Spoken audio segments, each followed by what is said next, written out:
fakta baru, cerita baru mengenai geng Circle 19. Geng Circle 19 ni telah dijelaskan oleh saksi ni. Geng Circle 19 ni adalah kawan-kawan rapat kepada saksi ni daripada dulu lagi. Kawan-kawan rapat lah. Ada 19 orang sebenarnya. Semuanya ada 19 orang.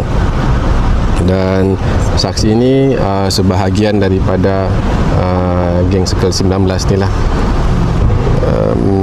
Dan saksi ini juga pada subuh 16 hari bulan Julai 2025 dapat melihat Zara di bawah baring di rumah sebelah warden tu. Dan dia tidak sempat nampak Zara dinaikkan ke ambulans lah. Dan selepas tu dia naik masuk ke bilik untuk bersiap ke kelas. Itu keterangan deponan yang ke-13. Kami tanya sama ada dia tahu pasal geng Circle 19 ni. Dia cakap dia tahu. Bila kami tanya siapa-siapa dalam geng Circle 19 ni, dia mention lah satu-satu nama tu. Jumlah dia 19 orang. Timbulnya geng Circle 19 ni adalah kawan-kawan rapat. Begitu je lah. So geng 19 tu adalah senior atau kalangan tingkatan dia saja? Itu saya tak boleh beritahu. Itu saya tak boleh beritahu.